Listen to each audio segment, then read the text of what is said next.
سے قبل کے محفل سما ہو، آج تمام سوشل میڈیا پر سرکار غریب نواز کی بارگاہ کو لے کر کے اور یہاں سے متعلقین کو لے کر کے طرح طرح کی باتیں کی جا رہی ہیں، لہذا یہ سلطان الہند عطائے رسول کی بارگاہ ہے اور ہندوستان میں جو اسلام آیا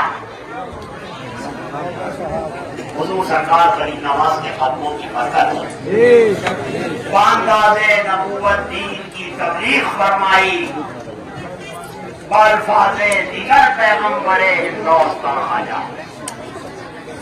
یہ وہ بارگاہ ہے کہ جو اہل نظر ہیں، ظاہرہ تو بشری تقاضا یہ کہا کہ حضور سرکار غریب نواز یہاں پر تشریف لائے، مگر جس انداز میں حضور سرکار غریب نواز کی یہاں پر آمد ہوئی اور 45 سال حضور سرکار غریب نواز نے یہاں پر گزارے، 45 سال میں 92 لاکھ لوگوں کو مشرف کا اسلام کیا۔ یہ ایک تاریخ ہے جو صبح قیامت تک خواجہ کے نام پر لکھی گئی ہے، اور یہ مقام و مرتبہ، یہ منزلت حضور سرور کونین صلی اللہ علیہ وسلم کے صدقے میں اللہ رب العزت نے عطا کی۔ تو بات لمبی چوڑی کرنے کی ضرورت نہیں ہے، بات یہ ہے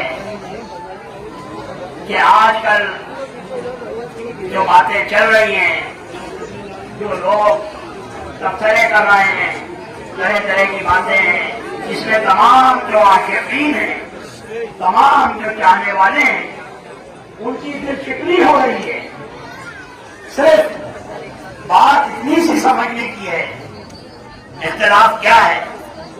اختلاف کچھ بھی نہیں ہے۔ جہاں تک سرکار غریب نواز کی بارگاہ ہے، یہاں پر کسی کو بھی منع نہیں کیا گیا ہے، نہ منع کیا جا سکتا ہے، کیونکہ یہ فیض کا سمندر ہے جس پر ستا ہے، کسی کو بھی یہاں پر کسی نے بھی منع نہیں کیا ہے۔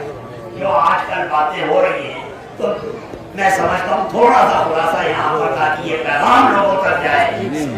بات اختلاف سے اس بات کا ہے، ایک دینی اور ایک دنیاوی دونوں مثال دینا چاہتا ہوں۔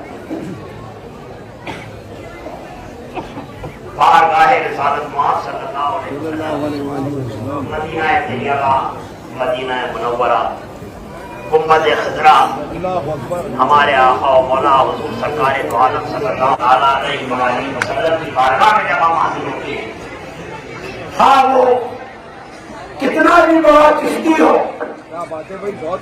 کتنا ہی بڑا چشتی ہو، میں سب سے پہلے چشتیوں کا ذکر کر رہا ہوں، کتنا ہی بڑا قادری ہو، کتنا ہی بڑا سہروردی ہو، کتنا ہی بڑا نقشبندی ہو، جتنے بھی سلاسل ہیں، کوئی بھی مسلک ہو، کوئی بھی فرقہ ہو، وہ خواہ کتنا ہی بڑا ہو، یہ تو مشائخ عظام کی بات ہے۔ یہ روح زمین پر مولا کائنات سے لے کر آج تک جتنے بھی مشائخین ہیں، میں ان سب کا ذکر کر رہا ہوں، کسی ایک کا نہیں۔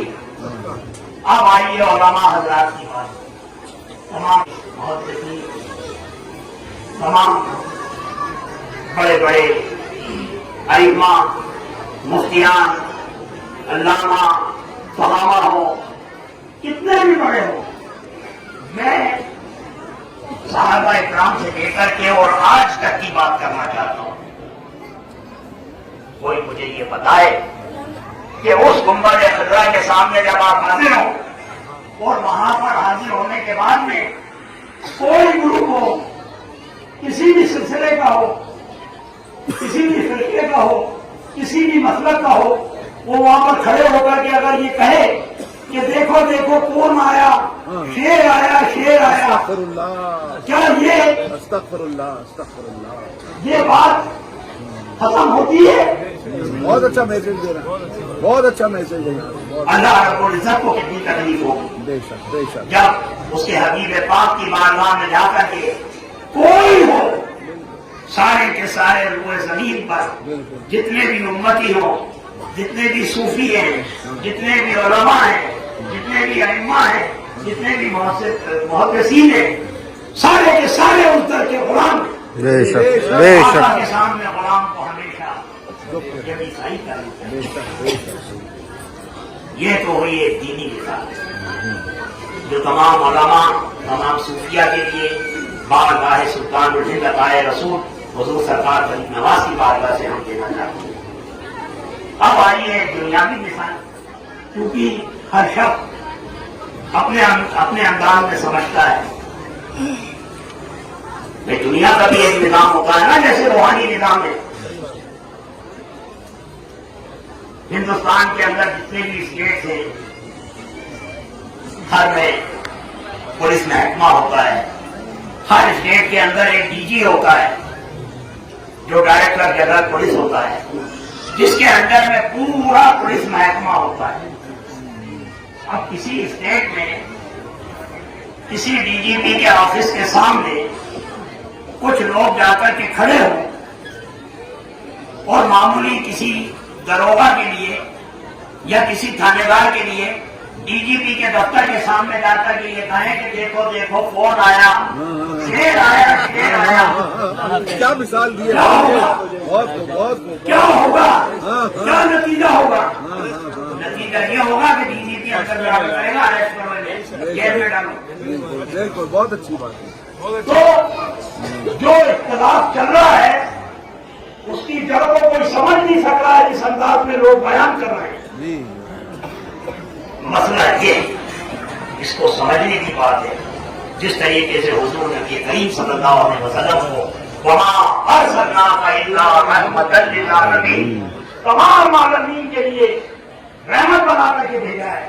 ٹھیک اسی طریقے سے سلطان الہند عطائے رسول حضور سرکار غریب نواز حضرت خواجہ سید معین الدین حسن چشتی رحمۃ اللہ علیہ کو اپنا نائب اور نقیب بنا کر کے اور حضور سرور کونین صلی اللہ علیہ وسلم نے رحمت للہند بنا کر کے یہ تمام کے لیے رحمت ہے۔ کسی قبیلے کی شرط نہیں ہے، کسی فرقے کی شرط نہیں ہے، کسی مسلک کی شرط نہیں ہے، کسی مذہب کسی دھرم کی شرط نہیں ہے۔ غریب نواز کے دربار میں مسلم تو حاضر ہوتے ہی ہیں، ہزاروں لاکھوں کی تعداد میں غیر مسلم کی بارگاہ غریب نواز میں حاضر ہوتے ہیں، ان کو بھی فیضان ہوتا ہے۔ یہ رحمت ہند ہے۔ لہٰذا آج کے اس دور میں جو حالات ملک کے چل رہے ہیں وہ تمام لوگ اس سے واقف ہیں۔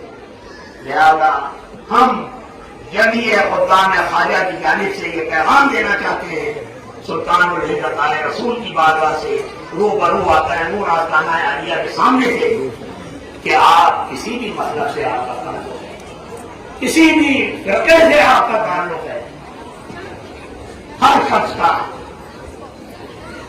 اس کی خبر، اس کا جواب، اس کا سوال اسی کے ذمہ ہے۔ کوئی دوسرا آ کر کے کسی دوسرے کا جواب نہیں دے گا۔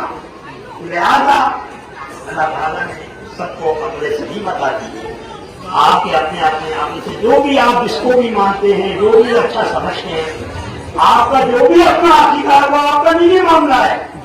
دین پر کسی کا جبر نہیں ہے، کسی کا بھی جبر نہیں ہے۔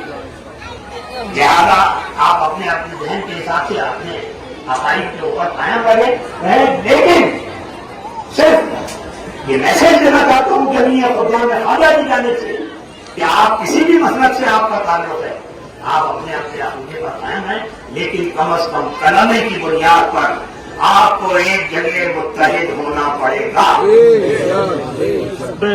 یہ میسج غریب نواز کی بارگاہ سے ہے، وہ جہاں تک ہو اس کو پہنچا دینا۔ لہذا جہاں تک مطلبوں کی بات ہے، غریب نواز کے دربار میں تمام لوگ حاضر ہوتے ہیں، سب کے اوپر سرکار غریب نواز کے دربار عام ہو گئے ہیں۔ لہٰذا یہاں پر کسی کی کوئی مرتبت نہیں، کچھ نہیں، لیکن کچھ معاملات ایسے ہیں جس کی وجہ سے یہ پابندی لگائی گئی۔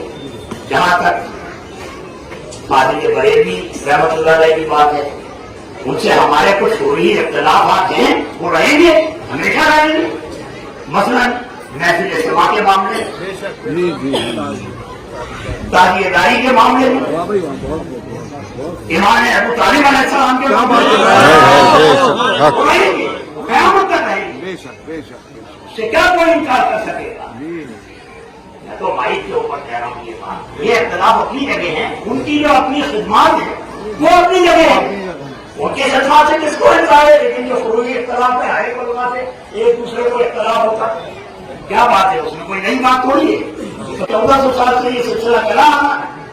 لہذا ہماری تمام مسلمان ہند سے معتبانہ گزارش ہے کہ آپ سب کو متحد ہو کر کے رہنا ہوگا۔ یہ جو مسلک کے جھگڑے ہیں، فرقوں کے جھگڑے ہیں، یہ اسلام کو توڑنے کی بات ہے۔ غریب نواز کی بارگاہ میں اسلام کو توڑنے کی بات، غریب نواز نے اسلام دیا یہاں پر، اس کو جتنا آپ اس کی باغبانی کریں گے، اس کو ہرا بھرا رکھیں گے، اللہ رب العزت وجودی حاصل کریں گے۔ اب جشن غریب نواز میں محفل سما جو کہ سلسلہ عالیہ عشقیہ میں ایک عبادت کا درجہ رکھتی ہے، اگر کوئی عالم نے کہے کہ سما حرام ہے، ایسے تسلیم کیا جائے گا بھائی؟ اگر سما حرام ہے تو کیا بابا قطب الدین بختیار کاکی یہ عمل کرتے تھے؟ حضرت نظام الدین اولیاء محبوب الہی یہ کرتے تھے؟ جتنے بھی سلسلہ عالیہ عشقیہ کے بزرگ ہیں، تو ہمارے یہاں پر ہمارے اس سلسلے میں محفل سما عبادت ہے، عبادت کی نظر ہے۔ جس کو یہ سمجھ میں نہیں آتا وہ اپنے وہاں ہے۔ لہٰذا اگر کوئی یہ بات کرتا ہے یہاں پر آ کر کے تو مجھے یہ بتائیں کہ ان کے مسلک میں جا کر کے ہم کہاں پر محفل سما ہم تو کہیں گے کہ یہ جائز بات ہوگی؟ کبھی نہیں ہوگی۔ وہاں کا اپنا قانون ہے، اپنا نظام ہے، اس طریقے سے وہاں جانا ہوگا۔ وہاں پر حاضری دیکھنی ہوگی تو ہر جگہ کا ایک نظام ہوتا ہے، ایک دستور ہوتا ہے، وہاں کا جو بھی قانون ہے اس کے مطابق آپ کو حاضری دینی ہوگی۔ صرف یہ میسج میں یہاں سے دینا چاہتا تھا، میرا دل چاہ رہا تھا آنا کی کوئی وقت نہیں کم ہو سکتا، لیکن حالات کے تحت مجھے یہ بیان کرنا پڑا۔ وما علینا الا البلاغ۔ السلام علیکم ورحمۃ اللہ وبرکاتہ۔